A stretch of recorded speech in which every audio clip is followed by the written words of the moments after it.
Hello, dear students. Myself Joshidisha, and I warmly welcome you on behalf of Sri Shivsha College of Commerce, Management and Computer Education, and it is managed by Jain Citizens Education Society. So, dear students, we are in unit number 2, that is STP, that is segmentation, targeting, and positioning. So, અત્યાર સુધી આપણે segmentation અને targeting છે એ study કરી લીધું છે. Today we are going to study positioning. બરાબર, તો let us continue with our topic product positioning. હવે પ્રોડક્ટ પોઝિશનિંગ શું? તો પોઝિશનિંગ એટલે એક પ્લેસ, બરાબર, કે જે બ્રાન્ડ ઓક્યુપાય કરે છે in the minds of the customers and how it is distinguished from competitors. કે તમારા પ્રોડક્ટની કસ્ટમર્સના માઇન્ડમાં શું ઇમેજ છે, કઈ જગ્યાએ છે, બરાબર, તમારા કોમ્પિટિટર્સ સાથે કેવી રીતના તમારા પ્રોડક્ટને કમ્પેર કરે છે, કેવી રીતના તમારા પ્રોડક્ટને એ જોવે છે, દેટ ઇઝ ધ પોઝિશનિંગ. કે એ એક પ્લેસ છે, બરાબર, કે જે બ્રાન્ડ ઓક્યુપાય કરે છે in the minds of the customers, right. Product positioning છે એ એક માર્કેટિંગ ટેકનિક છે which is intended to present products in the best possible light to different target audience. કે એક માર્કેટિંગ ટેકનિક છે, બરાબર, કે જે તમારા પ્રોડક્ટને બેસ્ટ પોસિબલ વેમાં લાઇટ આપે છે, બરાબર, ટાર્ગેટ ઓડિયન્સના ધ્યાનમાં લાવે છે, બરાબર, અને તમારા કોમ્પિટિટર્સ કરતાં તમારો પ્રોડક્ટ અલગ છે, યુનિક છે, બરાબર, એ શો ઓફ કરે છે, right. So that is product positioning. It is a form of marketing that presents the benefit of product to a target audience. બરાબર, ટાર્ગેટ ઓડિયન્સમાં તમારું જે પ્રોડક્ટ છે, બરાબર, એના બેનિફિટ્સ બતાવે છે કે કેવી રીતના તમારો પ્રોડક્ટ છે એ સુપિરિયર છે તમારા કોમ્પિટિટર્સ કરતાં, તમારો પ્રોડક્ટ છે એ કેવી રીતના હાયર પોઝિશન ઉપર છે. આના માટે ઘણી બધી રિસર્ચ કરી હોય છે, બરાબર. તો રિસર્ચ કરવા પછી ખબર પડે કે actually what are the needs and wants of the customers, કે કસ્ટમર્સની નીડ્સ અને વોન્ટ્સ કઈ છે, બરાબર. અને research also determines which product benefits are the most appealing to customers, કે કસ્ટમર્સને કયા કયા બેનિફિટ્સ છે એ સૌથી વધારે ગમે છે, બરાબર, કે જેનાથી એ લોકો પ્રોડક્ટ છે એ પરચેઝ કરશે. આ ઇન્ફોર્મેશન છે એ બહુ વધારે હેલ્પફુલ છે માર્કેટિંગ એફર્ટ્સ માટે, બરાબર, અને બહુ એક ઇફેક્ટિવ માર્કેટિંગ મેસેજીસ આપે છે કે જે તમારું સેલિંગ છે એ વધારી શકે છે. It also helps to differentiate the product or service from competition in the marketplace. કે જેમ મેં પહેલાં જ કીધું હતું એમ કે તમારો પ્રોડક્ટ તમારા કોમ્પિટિટરથી કેટલો અલગ છે, બરાબર, એ પ્રોડક્ટ પોઝિશનિંગ છે એ શો ઓફ કરે છે. ઇન શોર્ટ, બેસ્ટ લેવલે એવી ટ્રાય કરવામાં આવે છે કે જેનાથી તમારું સેલિંગ છે એ બેસ્ટ પોસિબલ વેમાં સેલ થાય, બરાબર, બેસ્ટ પોસિબલ વેમાં ઇન્ક્રીઝ થાય, right. So that is the product positioning.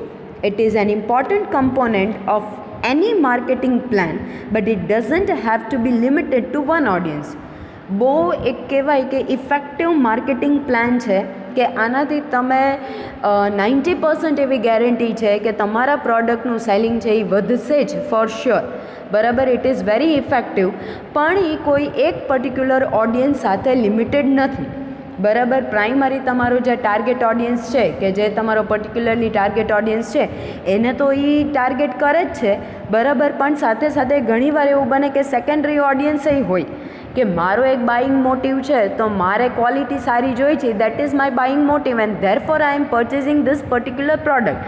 ઘણાનો secondary objective એ હોય, રાઈટ, કોઈ બીજું પ્રાઇસ ફેક્ટર અફેક્ટ કરતું હોય, બીજું કોઈ એક સ્પેસિફિકલી ફીચર હોય કે જે એને અફેક્ટ કરતું હોય ને એના કારણે એ પ્રોડક્ટ પરચેઝ કરતું હોય. તો ક્યારેય પણ તમે પ્રોડક્ટ પોઝિશનિંગ એક ઓડિયન્સથી લિમિટેડ ન કરો, બરાબર. સેકન્ડરી ઓડિયન્સ તમારી પાસે હોય જ ઓલવેઝ, તો એને બી સાથે સાથે તમે અપીલ કરી શકો, માર્કેટિંગ મેસેજ તમે આપી શકો એવી તમારે બેસ્ટ વેમાં ટ્રાય કરવાની છે. It is therefore said that positioning is not what you do the product, but it is what you do to the mind of prospect. કે તમારે કોઈ એક પર્ટિક્યુલર ટાર્ગેટ ઓડિયન્સને જ તમારે ધ્યાનમાં નથી લેવાની, પણ જે સેકન્ડરી ઓડિયન્સીસ છે એને બી તમારે ધ્યાનમાં લેવાની છે, કે તમારે બેસ્ટ પોસિબલ વેમાં એવી ટ્રાય કરવાની છે કે તમારો પ્રોડક્ટ છે એ મેક્સિમમ લેવલે સેલ થાય, right. So that is product positioning.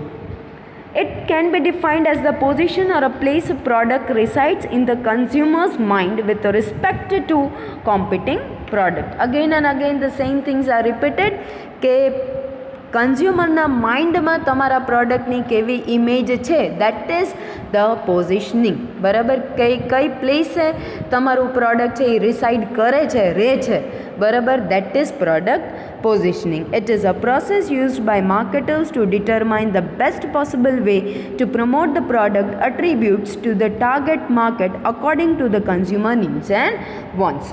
Competitive structures and advertising media.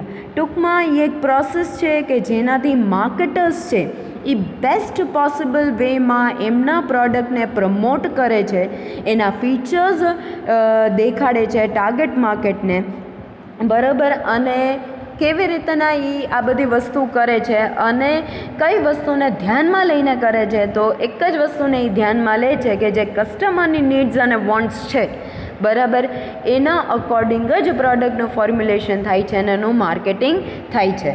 સાથે સાથે આપણે કોમ્પિટિટિવ સ્ટ્રક્ચર્સને બી ધ્યાનમાં લઈએ છીએ કે you should be always aware about who your competitors R.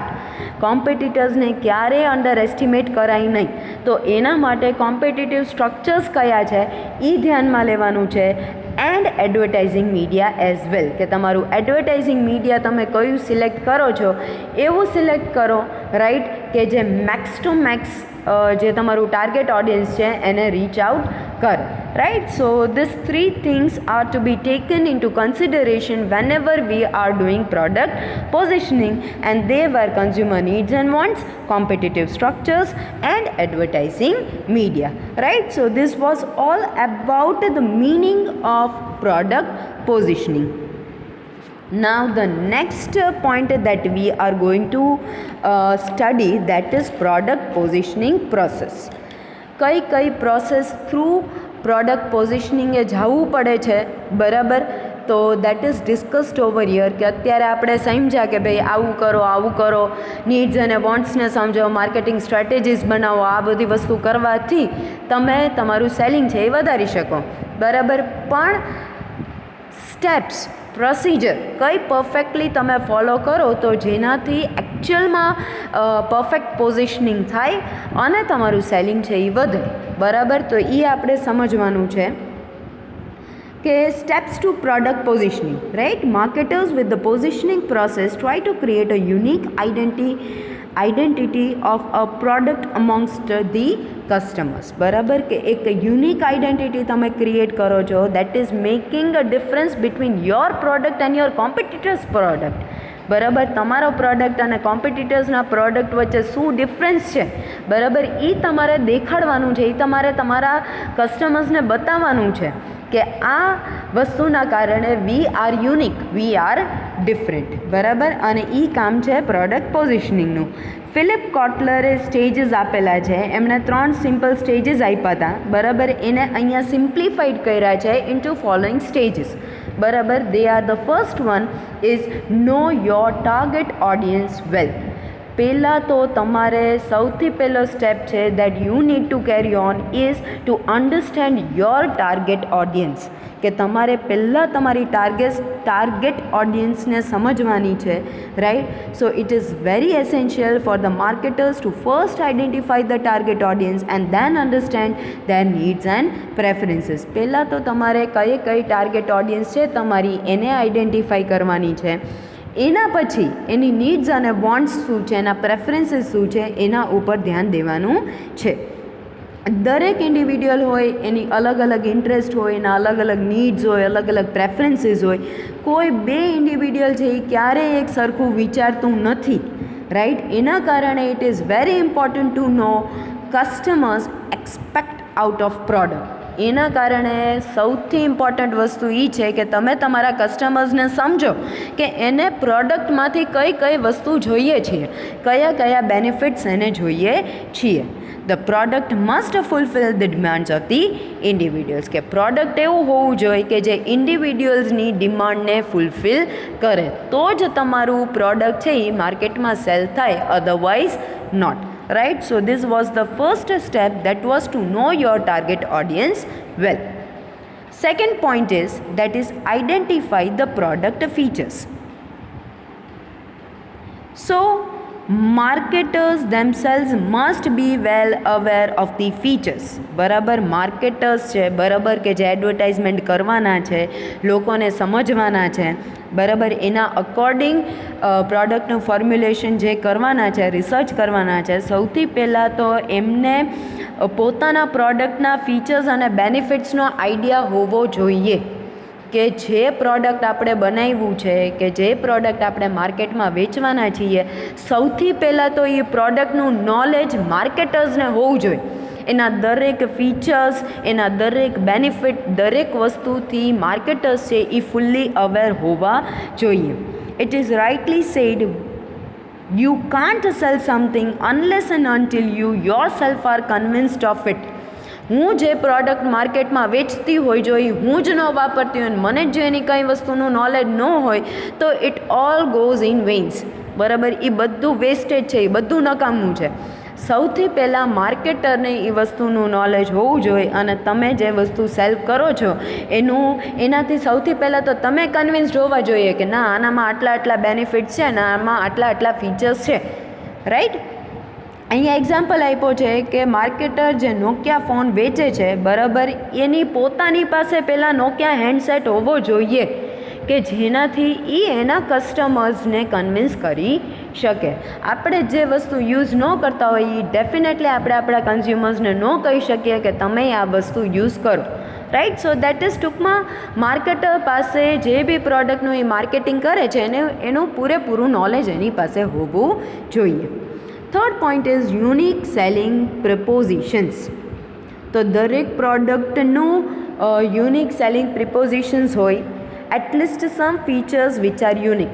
બરાબર, દરેકમાં એવું હોય કે અમુક ફીચર્સ તો એના યુનિક હોય જ બીજા પ્રોડક્ટ્સ કરતાં. બરાબર, દરેક ઓર્ગેનાઇઝેશને યુનિક સેલિંગ પ્રપોઝિશન્સ ક્રિએટ કરવા જોઈએ બરાબર, એમની બ્રાન્ડ્સના, અને એ ઇફેક્ટિવલી કમ્યુનિકેટ કરવું જોઈએ એમના ટાર્ગેટ ઓડિયન્સને. બરાબર, marketers must themselves know what best their product can do. માર્કેટર્સને ખબર હોવી જોઈએ કે મારો પ્રોડક્ટ છે એ કેવી રીતના બેસ્ટ છે. બરાબર, and find out how the products can be useful to the end users. અને એમણે ફાઇન્ડ કરવાનું છે કે કેવી રીતના જે એન્ડ યુઝર્સ છે બરાબર, એમાં પ્રોડક્ટ છે એ બેનિફિશિયલ એમને થશે. Right, so every marketer should communicate the unique selling propositions to the target audience through effective ways of advertising. Banners use કરવા જોઈએ, સ્લોગન્સ, ઇન્સર્ટ, હોર્ડિંગ બરાબર, આ બધું કરવું જોઈએ કે જેનાથી તમે ટાર્ગેટ ઓડિયન્સને બેસ્ટ વેમાં તમારો પ્રોડક્ટ છે એ ડિસ્પ્લે કરી શકો. Right, fourth one is know your competitors. આ સ્ટેજ છે એ બહુ જ ક્રુશિયલ છે, બહુ જ ઇમ્પોર્ટન્ટ છે. Right, marketer must be aware of competitors offering. શું કોમ્પિટિટર્સની સ્ટ્રેટેજી છે બરાબર, અને કેવી રીતના એ પ્રોડક્ટ છે એ તમારા પ્રોડક્ટ કરતાં બેટર છે, એ બધી જ વસ્તુ વ્યવસ્થિત રીતના સમજવાની છે. ક્યારેય આપણા કોમ્પિટિટર્સને આપણે અંડર એસ્ટિમેટ કરાય નહીં. Let the target audience know how your product is better than others. તમારા પોટેન્શિયલ કસ્ટમર્સ છે, ટાર્ગેટ ઓડિયન્સ છે, એને પરફેક્ટલી ખબર હોવી જોઈએ કે તમારો પ્રોડક્ટ છે એ બીજા પ્રોડક્ટ્સ કરતાં કેવી રીતના બેટર છે. Right, so the marketers must always strive hard to have an edge over their competitors. Right, so that is કે ટૂંકમાં તમારો પ્રોડક્ટ કેવી રીતના તમારા કોમ્પિટિટર્સ કરતાં બેટર છે, અને તમારા કોમ્પિટિટર્સની કહેવાય ને કે સ્ટ્રેટેજીસ શું છે, આ બધી વસ્તુ સાથે તમે અવેર હોવા જોઈએ. That is to know your competitors. Fifth point is ways to promote brands. તમે તમારા પ્રોડક્ટને, તમે તમારી બ્રાન્ડને કેવી રીતના પ્રમોટ કરો છો. તો one must choose the right theme for advertisement. Perfect theme હોવી જોઈએ એડવર્ટાઇઝમેન્ટ માટે, જેમ કે કેચી ટેગલાઇન્સ છે, બરાબર, કે જે તરત જ લોકોનું ધ્યાન ખેંચે પોતાની તરફ, બરાબર, એ વસ્તુ હોવી જોઈએ. એડવર્ટાઇઝમેન્ટ એવી હોવી જોઈએ કે લોકોને કન્ફ્યુઝ ના કરે, બરાબર, and should not be misleading also, કે ખોટા માર્ગે લઈ જાય, કે ખોટી વસ્તુ એડવર્ટાઇઝમેન્ટમાં ડિસ્પ્લે કરી, બરાબર, ખોટા ફીચર્સ કીધા, આ બધી વસ્તુ ન હોવી જોઈએ. ટૂંકમાં મિસલીડિંગ હોવું ન જોઈએ, કન્ફ્યુઝિંગ ન હોવું જોઈએ, અને માર્કેટરે એના જે બેનિફિટ્સ છે પ્રોડક્ટના એ હાઇલાઇટ કરવાના છે, રાઈટ, કે જેનાથી તમે મેક્સિમમ ટાર્ગેટ ઓડિયન્સને એટ્રેક્ટ કરી શકો.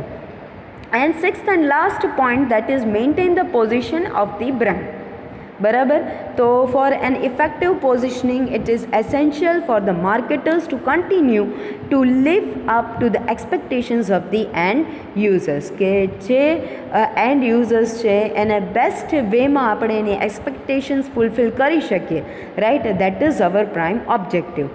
બરાબર, એવી રીતના તમે પ્રોડક્ટ પોઝિશનિંગ કરો કે જે બેસ્ટ વેમાં આપણે એન્ડ યુઝર્સ જે છે આપણે એની એક્સપેક્ટેશન્સ આપણે ફૂલફિલ કરી શકીએ. Company should never compromise on quality. Quality ઉપર બી કોઈ પણ કંપનીએ કોમ્પ્રોમાઇઝ કરવાનો નથી, અને સાથે સાથે ડ્રેસ્ટિકલી રિડ્યુસ નથી કરવાની પ્રાઇસ ઓફ યોર પ્રોડક્ટ્સ, કે પ્રોડક્ટ્સની પ્રાઇસ બી ડ્રેસ્ટિકલી રિડ્યુસ નથી કરવાની, જેના કારણે કોઈ પણ જાતનું કહેવાય ને કે ઇન્ટરપ્રિટેશન થાય કે આ તો પ્રોડક્ટની ક્વોલિટી ખરાબ થઈ ગઈ છે એટલે અચાનક જ ભાવ વધારી દીધા, કે આ પ્રોડક્ટ હવે ક્યાંય વેચાતો જ નથી એના કારણે એકાએક ભાવ છે એ ઘટાડી દીધા. આવો કોઈ પણ મિસકન્સેપ્શન તમારા પ્રોડક્ટ રિલેટેડ ન થાય એના માટે થઈને કીધું છે કે ડ્રેસ્ટિકલી ક્યારેય તમારે તમારા પ્રોડક્ટની પ્રાઇસ રિડ્યુસ કરવાની નહીં, અને ક્વોલિટીમાં ક્યારેય પણ કોમ્પ્રોમાઇઝ કરવાનો નથી, right. So this was the process of product positioning, right. And hereby we complete unit number 2, that is STP, segmentation, targeting and positioning. So thank you dear students.